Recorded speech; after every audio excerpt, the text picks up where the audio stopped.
Hi friends, నమస్కారం. నా గురువులైన పత్రిజీ గారికి మరియు తటవర్తి దంపతులకు నా హృదయపూర్వక నమస్కారాలు. ఈరోజు రెండవదైన ఓర్పు గురించి మనం తెలుసుకుందాం. ఓర్పు అంటే శరీరానికి బాధ కలిగిన ఓర్చుకోవడం. ఓర్పుకు ఉదాహరణగా ఎవరిని చెప్తారంటే భూమాతను చెప్తారు.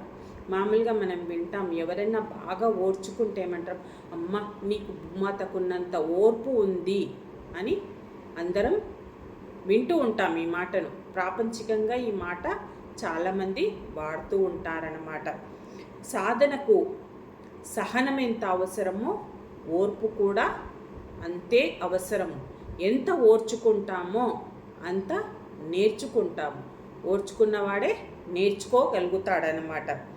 ఇక భూమాత తర్వాత ఓర్చుకున్నది ఎవరు అంటే ద్రౌపది మాత కూడా ఎంతో ఓర్చుకుంది, సహించింది, భరించింది, ఎన్నో చేయడం జరిగింది.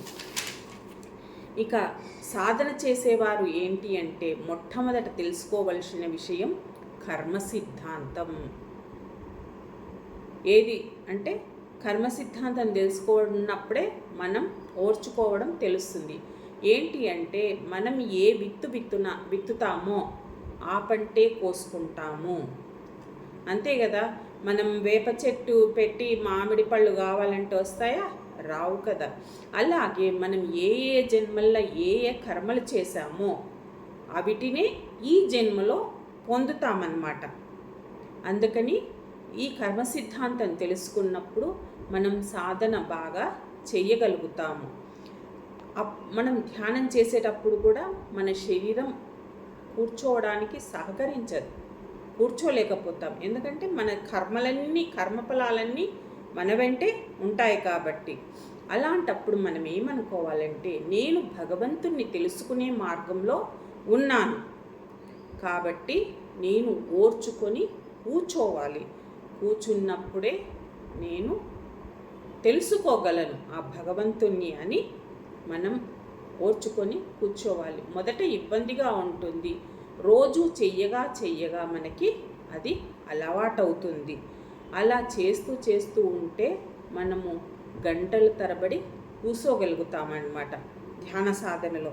అందుకే మనం ధ్యాన సాధన ఎంత ఓర్చుకొని కూర్చుంటామో అంత ఎదుగుతామన్నమాట.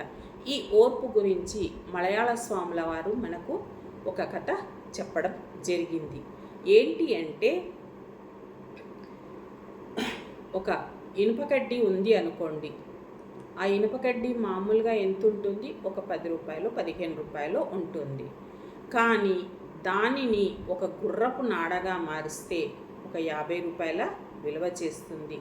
అలాగే దానిని ఒక చాకుగా మారిస్తే 100 రూపాయల దాకా విలువ చేస్తుంది. అదే కారుకు సంబంధించి ఇది ఏదో ఒక పార్ట్ చేస్తే 100ల్లో ఉంటుంది. అదే విమానానికి సంబంధించి చేస్తే ఎంత ఉంటుంది ఫ్రెండ్స్?